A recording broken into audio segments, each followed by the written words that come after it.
Les Jeux paralympiques viennent de se refermer à Londres. Au registre des bonnes nouvelles, la plutôt bonne prestation des sportifs rhône-alpins.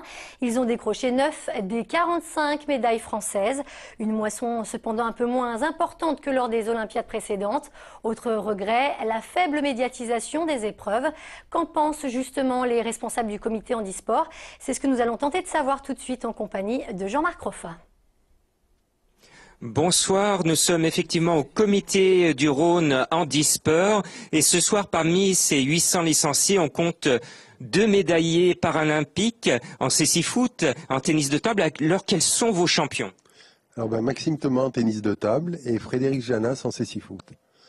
On sait qu'il y a eu une baisse au niveau français des médailles. Alors est-ce que dans notre région on a également cette baisse ou on se rattrape?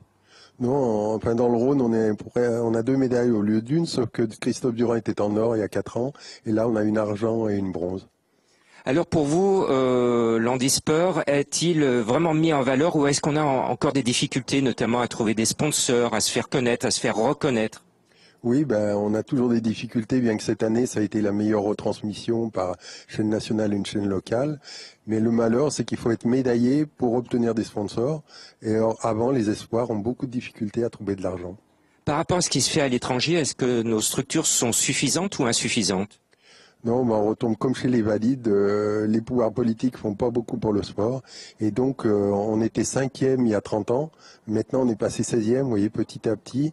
Dès qu'un pays organise les Jeux paralympiques, il progresse formidablement. Et comme on a perdu les Jeux de Paris, malheureusement, on va stagner, on va perdre quelques années. On a vu quand même du côté de Londres des tribunes qui étaient pleines. Alors, est-ce que pour vous, c'est un bon signe? Oui, ça fait voir que les gens sont intéressés par handisport, alors que les médias nous le disent pas toujours. Donc là, on a vu que les gens ont participé comme à des jeux valides, et ça, c'est très intéressant. Est-ce que vous avez peur maintenant que les télés s'éteignent et qu'on ne parle plus du handisport? Eh oui, malheureusement, les télés, les médias en général, ils vont nous donner rendez-vous dans 4 ans. Et le problème, c'est qu'on parle toujours de médailles au moment des Jeux, mais ça se prépare justement 4 ans à l'avance, et donc il faut continuer à nous aider. Qu'est-ce qu'il faudrait faire alors pour faire beaucoup plus parler du handisport?